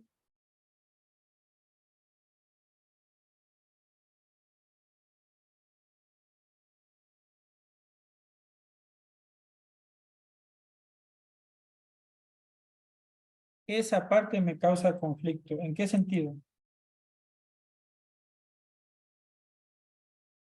Porque se supone que es análisis de ciclo de vida y balances de materia de energía. No, sí, es que está, aquí el problema es que está mal descrito, ¿no? No mal descrito, no hay que hacer análisis de ciclo de vida, no hay que hacer balances, no, simplemente hay que colocar un diagrama. A lo que se quisieron, lo que querían referirse aquí es justamente solo a un diagrama de ciclo de vida del proyecto, ¿no? Por ejemplo, si es que hay que hacer análisis de ciclo de vida, por ejemplo, yo ese tema del análisis de ciclo de vida lo doy en la parte de lo que es economía circular, porque para hacer economía circular, el primer paso para la economía circular es el ecodiseño. Y para hacer ecodiseño nosotros tenemos que hacer un análisis de ciclo de vida. Y eso se lo hace con programas, ¿no? Con programas en los cuales nosotros ingresamos ciertos datos y podemos establecer según eso el análisis de ciclo de vida, ¿no? Entonces, algo que yo les coloqué por aquí, claro, es el OpenCLA y les dejé aquí también una guía del ecodiseño con el análisis de ciclo de vida para que ustedes se lleven una idea de cómo hay que hacer esta parte, ¿no? Pero en sí no se refiere, ¿no? Al análisis de ciclo de vida, porque sí, es necesario, si es que fuera un análisis de ciclo de vida, hay que hacer todo este tipo de diagramas, balances, ¿no? Y determinación de qué proceso o qué material o qué insumo genera en realidad la contaminación y en dónde nosotros podemos actuar. Pero eso es un tema aparte. Quizás quisieron en un principio también involucrar esta parte para poder trabajar en el ecodiseño, pero no, en sí lo que actualmente receptan o aceptan es solamente un diagrama de flujo, ¿no? O un diagrama en el cual se incluye el ciclo de vida del proyecto, nada más, ¿no? Entonces no es nada más allá del otro, más allá alejado de eso, ¿no? Pues acá, como les dije, se hace una descripción breve de lo que es el proyecto. Luego viene el marco legal. Recuerden que el marco legal ya lo determinamos en la parte del diagnóstico ambiental, entonces acá solamente incluimos esto. Estas tablas deben incluirlas así, tal cual está, ¿no? No hay que incorporar nada más. Acá, por ejemplo, en esta tabla del marco legal, no debo describir los artículos, sino solamente nombrar o enumerar los artículos, ¿no? El registro oficial y publicación, en el caso de que haya modificaciones, también hay que colocar, y el nombre del instrumento jurídico. Eso nada más. Esa es una tabla que hay que seguir al pie de la letra y hay que hacerla así, ¿no? Y pues luego, como les dije, viene el ciclo de vida. Por ejemplo, el ciclo de vida de este, pues se nombra quién se encarga del diseño, qué tipo de materia prima o quién provee la materia prima, cómo se transporta la materia prima, la parte de la producción, qué es lo que se utiliza, si es que se hace reciclaje y reutilización en la empresa. Luego viene la venta del producto y la gestión final, ¿no? Que viene a ser directamente por la propia empresa y por gestores calificados, hablando de la empresa que hace reutilización de materiales, inclusive, ¿no? Entonces ahí es un diagrama simple, ¿no? Diagrama de flujo del proyecto. Y pues luego de esto sí vendrá la parte que es correspondiente a la descripción detallada del proyecto. Entonces acá nosotros dentro de la descripción detallada del proyecto, nosotros vamos a incluir todas las actividades y áreas que tenemos. Vamos a incluir también todos los insumos que utilizamos o materias que utilizamos, que pueden ser combustibles, que pueden ser insumos, que pueden ser insumos, que pueden ser combustibles, que pueden ser explosivos, algún tipo de esos materiales. Y en cuanto a lo que tiene que ver con maquinaria y equipos también, generación de residuos sólidos comunes, generación de residuos líquidos comunes, residuos líquidos peligrosos y residuos sólidos peligrosos. Asimismo, el personal con el que se cuenta se debe incluir dentro de este segmento. Los servicios también es importante describir en esta parte, ¿no? Entonces aquí se describen, ¿no? Todas las actividades, ¿no? Empezando en este caso por las actividades de construcción, en el caso de que sea un proyecto nuevo. Si es que es un proyecto que ya está funcionando, pues directamente empezamos con la descripción de la etapa de operación y mantenimiento, y también tenemos que incluir aquí cierre y abandono. Si es que es un proyecto nuevo, sí, también viene la parte de la construcción, ¿no? Pues aquí está todos los detalles de las actividades que hay que utilizarles en el caso de ser un proyecto exacto. Entonces aquí les he incluido algunas tablas que hay que incluir. Esas tablas están también dentro del documento que dice norma para la elaboración de estudios de impactos ambientales, ¿no? Entonces ahí se describe en las tablas todo lo que se refiere a maquinarias, equipos, combustibles, productos químicos, explosivos, registro de generación de residuos no peligrosos, peligrosos especiales y efluentes líquidos, ¿no? Mano de obra también se incluye en esta parte, ¿no? Pues acá tengo un ejemplo donde que se va describiendo, ¿no? Como digo, este proyecto ya empieza en la parte de lo que es el funcionamiento en sí, o cuando ya está funcionando la empresa, entonces empezamos en operación y mantenimiento, ¿no? Y bueno, aquí se describe cada una de las áreas, ¿no? Descritas cada una de las áreas. Se describe también la parte de cierre y abandono, que es lo que se va a hacer brevemente. Accesibilidad, servicios, materiales, equipos, herramientas, generación de residuos no peligrosos. Hay que describir también las áreas de almacenamiento también, que es importantísimo. Y pues la mano de obra por último, ¿no? Entonces esa sería la parte de alcance, ciclo de vida y descripción del proyecto. Ese es el primer capítulo recién, ¿no? Alcance, ciclo de vida y descripción del proyecto. El segundo ítem, este solamente es aplicable a proyectos ex ante, ¿no? Porque ustedes dentro de lo que es un proyecto ex post no van a poder establecer un análisis de alternativas.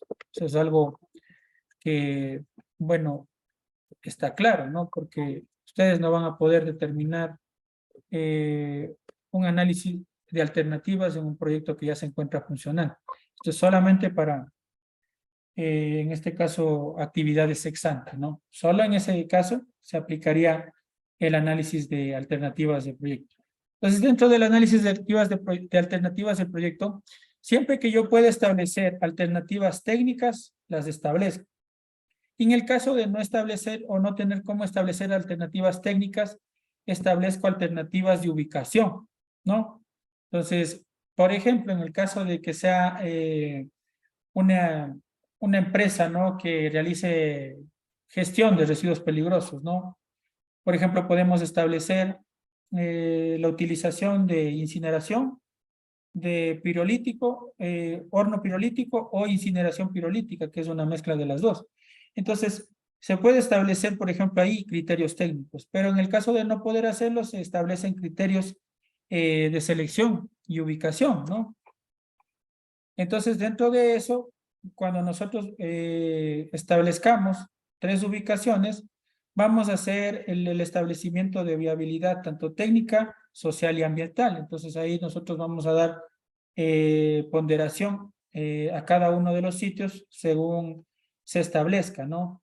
Esto también es muy aplicable para la parte de lo que son los rellenos sanitarios, ¿no? Entonces, ahí también nosotros podemos tomar criterios sociales, criterios ambientales y criterios técnicos, ¿no? Para determinación. Entonces, netamente escogemos 3 lugares y cada uno de los 3 lugares vamos estableciéndoles los criterios, ¿no? Ya sea geología, conflicto de uso del suelo, la parte de lo que es interacción con la población, contaminación ambiental o afectación que tenga, que se la pueda dar a la parte de lo que es el medio natural o el medio biótico. Entonces, esos criterios se establecerían dentro del análisis de alternativas del proyecto, ¿no? Pero, como digo, si es un proyecto que ya está funcionando, pues no voy a poder establecer yo este análisis de alternativas del proyecto, ¿no? Ahí directamente yo coloco una justificación que dice, al ser un proyecto ex post, no aplica la utilización o la ejecución de análisis de alternativas. Entonces ahí coloco ese documento en lugar de un PDF y lo subo en esa parte, ¿no? Y paso al siguiente segmento. La demanda de recursos naturales también, esto es muy poco probable, ¿no? Que su proyecto utilice, excepto que tal vez vaya a captar agua de un pozo para hacer aprovechamiento de esa agua, o para cada uno de su proceso, o utilizar el suelo, o utilizar árboles. Alguna de esas situaciones, ahí tendríamos que hacer una parte de lo que es demanda de recursos naturales. Pero si es que no vamos a utilizar ningún tipo de recurso para la ejecución del proyecto, o para la parte de lo que es producción o la construcción del proyecto, entonces yo no tengo que hacer la demanda de recursos naturales. Más sobre todo si es que el proyecto ya se encuentra en la parte industrial. Entonces yo no voy a tener que colocar esta parte de lo que es la demanda de recursos naturales, ¿no? Eso hay que tener en cuenta también. Simplemente colocamos ahí que no se aplica el desarrollo de recursos naturales porque no se va a ocupar o no ocupa el proyecto los recursos naturales, ¿no? Simplemente colocan esa parte. Entonces, digamos que estos segmentos van a ser muy poco probables que ustedes se topen, excepto que si es un proyecto ex ante, ahí tendrían que hacer una valoración. Acá, por lo general, siempre se va a utilizar la matriz de ponderación de pesos, ¿no? Donde que se utilizan factores como la geología, la geomorfología, la distancia a poblados, entre otros factores, para, en este caso, realizar la selección del sitio, ¿no? El sitio tiene que ser el que mayores puntajes, tanto de la vista técnica, ambiental y social, en este caso ha determinado, o el que mayor puntaje ha alcanzado será el seleccionado, ¿no? Entonces eso sería análisis alternativo. Ahora, para todo eso, yo les he incluido acá de igual forma ejemplos, ¿no? Metodología para el análisis de alternativas está aquí. Tenemos algunos ejemplos, ¿no? Que también pueden utilizar ustedes justamente para la parte de lo que es análisis de alternativas. Ahí están unos ejemplos que ustedes pueden utilizar. Ese material les va a servir precisamente para el desarrollo de eso, ¿no? Entonces, pueden basarse en eso.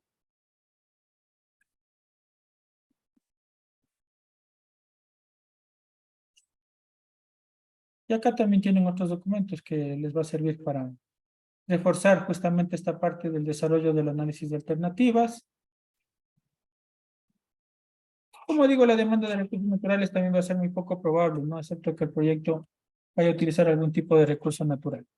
Y pasamos ya a la otra sección, ¿no? Recuerden, esta sería la sección número 4, porque ya tenemos alcance, ciclo de vida y descripción del proyecto, análisis de alternativas, demanda de recursos naturales, y esta sería la cuarta sección, o el cuarto ítem que tendríamos que subir, que es el diagnóstico ambiental de línea base. Aquí nosotros vamos a establecer las condiciones iniciales en las que se encuentra el proyecto, ya sea que sea un proyecto ex post o un proyecto ex ante, vamos a establecer condiciones iniciales para a futuro que se realicen la parte de lo que son auditorías ambientales de cumplimiento.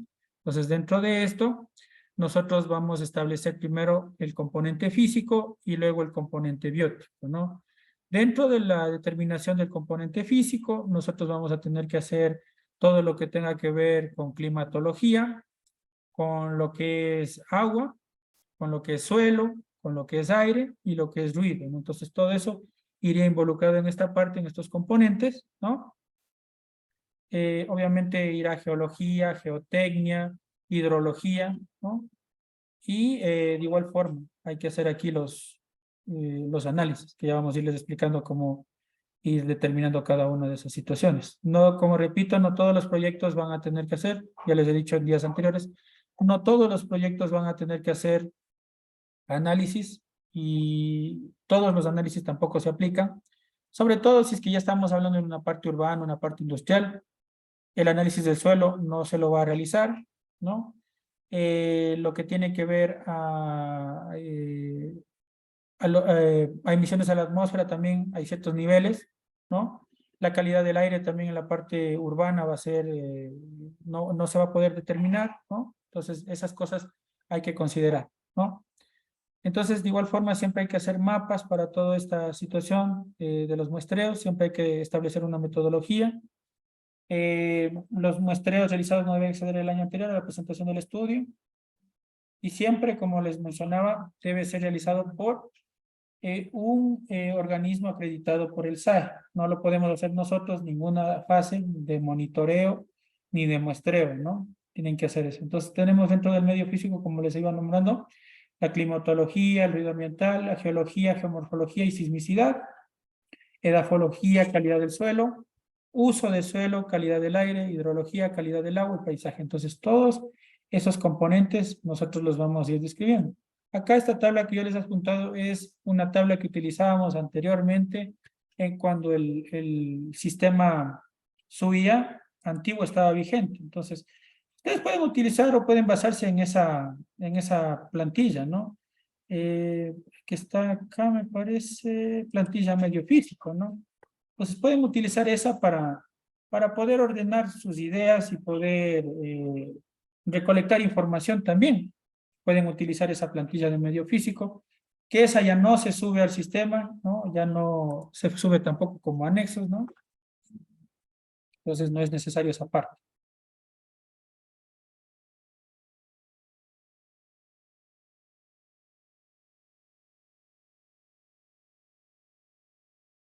Pero ustedes se pueden basar, como digo, en ese documento, ¿no?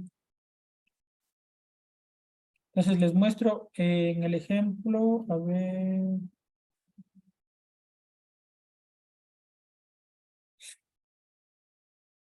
Que tengo acá la determinación de climatología, geomorfología, sismicidad, entre otras cosas, ¿no?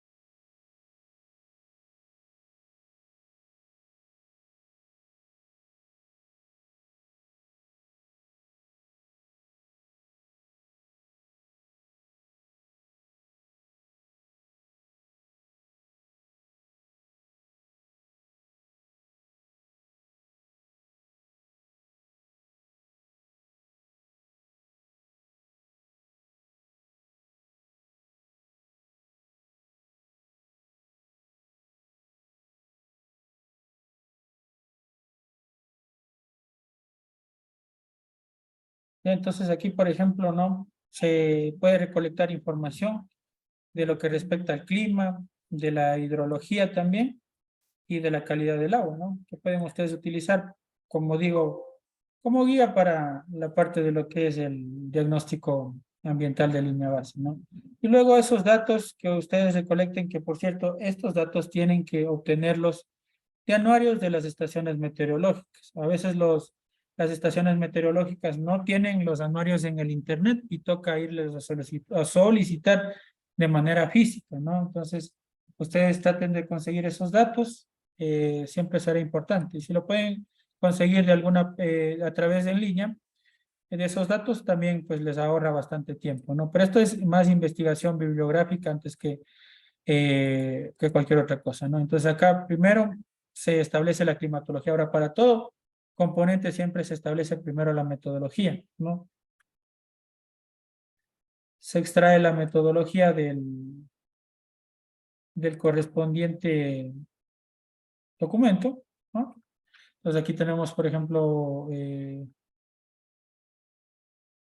las estaciones, se ha determinado pues los puntos de las estaciones de los cuales se van a extraer los datos. Hay datos como la precipitación, temperatura, humedad, velocidad del viento, evaporación, heliofanía, nubosidad. Y pues luego pues, se puede conjugar toda la información que se tiene en este tipo de gráficos, ¿no? También aquí es necesario incluir dos mapas, que es el mapa de isoyetas y el mapa de isotermas también, ¿no? Que tienen que ver con la temperatura. Se puede utilizar capas base que se descarguen de lo que es el sistema del IGM, ¿no? Se puede basar en eso. Entonces, todos esos datos se debe hacer consulta bibliográfica, ¿no? Como digo, si es que lo pueden sacar del internet en buena hora, y si es que no, tendrían que extraerlo de lo que es directamente yendo a la estación meteorológica y extraer, ¿no? Esa información. Siempre hay que tratar de triangular, buscar 3 estaciones y seleccionar una de las estaciones preferiblemente, ¿no? Y si pueden encontrar los datos de las 3 estaciones, que mejor, ¿no? Acá tenemos la parte ya del ruido ambiental, entonces acá de igual forma tenemos que determinar una metodología, ¿no? Para ello, nosotros podemos basarnos netamente en determinar, ¿no? La ubicación por, digamos, sitios cercanos a maquinarias, ¿no? O a frentes de producción o frentes de trabajo. Entonces, si es que existe eso, podemos determinar que ahí vamos a establecer la parte de lo que es el ruido ambiental. Por lo general, siempre cuando las empresas son pequeñas, se ubica un punto delante de la empresa y un punto en la parte posterior de la empresa, ¿no? Serían 2 puntos, ¿no? Pero si es que detectamos o identificamos cuando realicemos las visitas que haya o existe una probabilidad de generar ruido en otros puntos, también en este caso se establece o se fija otros puntos, ¿no? Entonces, un primer acercamiento ustedes lo pueden hacer con un medidor, un sonómetro, que no es necesario que esté calibrado porque obviamente ustedes no son acreditados o no están acreditados, excepto que pertenezcan a una empresa acreditada por el SAE, pero en el caso de no estarlo, ustedes utilizan solamente para hacer una evaluación inicial y poder establecer los puntos de monitoreo cuando haya esa posibilidad. Si es que la empresa es grande, si es que el proyecto es grande, puede ser que exista una minería que tenga diferentes frentes de trabajo. Entonces ahí ustedes establecen eso, ¿no? En qué sitio nomás van a poder colocar lo que es los posteriores monitoreos. Ahora también hay que identificar si existe ruido o existe la posibilidad de tener ruido nocturno. Si es que la empresa trabaja las 24 horas, habrá que hacer ruido diurno y ruido nocturno. En el caso de que no trabaje las 24 horas, que solo trabaje las 12 horas del día, pues simplemente colocamos ahí de las horas que se trabaja. Ahora, acá también hay que colocar condiciones en las cuales se han tomado las muestras, características del sonómetro, ubicación del sonómetro, y también hay que diagramar los sitios donde que se realiza la parte de lo que es los monitoreos, ¿no?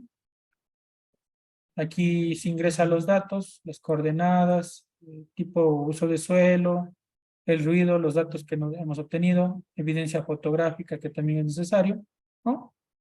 Para ese punto y ese segmento, ¿no? Nos vamos a quedar en esta parte y bueno, como ustedes habrán podido darse cuenta dentro de lo que es la programación, el día de mañana no tenemos curso, sino retomamos el día viernes, pero el día de mañana ustedes es necesario que revisen todo lo que es las presentaciones y la documentación que tienen tanto de evaluación de impactos ambientales como de plan de manejo ambiental, ¿no? Entonces acá, este segmento que tenemos acá, tiene que ver, como digo, con la evaluación de impactos, es decir, la presentación 4. Y todos los documentos que están acá, ustedes lo van a revisar. Y en ese sentido, pues, porque el día viernes no lo revisaremos muy a profundidad, entonces es necesario que ustedes ya tengan conocimiento acerca de todo este segmento que viene a ser la evaluación de impactos socioambientales y el plan de manejo ambiental también, ¿no? Entonces, esa sería la situación. Entonces, nos vemos el día viernes a las 20 horas. El día de mañana, como les digo, no está programado la capacitación el día de mañana. Regresamos el día viernes de 20 a 22 horas y ese día les daré también las indicaciones para la parte de la evaluación, que de igual forma intentaremos dar la evaluación ese día, esperamos poder dar. No es necesario, no hay temarios, ¿no? De hecho, les vamos a proporcionar un cuestionario. Y de ese cuestionario les van a tomar las preguntas, porque de hecho nosotros somos los desarrolladores esa temática. Entonces, por eso yo cuento con el cuestionario y de ese cuestionario les van a tomar. Entonces, solamente tienen que prepararse con el cuestionario. Y si es que está funcionando la plataforma también, porque lamentablemente últimamente no está funcionando la plataforma. Entonces, si es que falla la plataforma, tenemos que nosotros darles obteniendo los certificados. Entonces, lo que sí está garantizado, pues obviamente los certificados. Entonces, eso ya les practicaré más el día viernes, ¿no? Cuando les doy el cuestionario, el viernes también, ¿no? Todo eso el viernes. Ya les informaré cualquier cosa de igual forma a través del grupo, no hay ningún problema. Nos vemos el día viernes, por favor. Una buena noche a todos.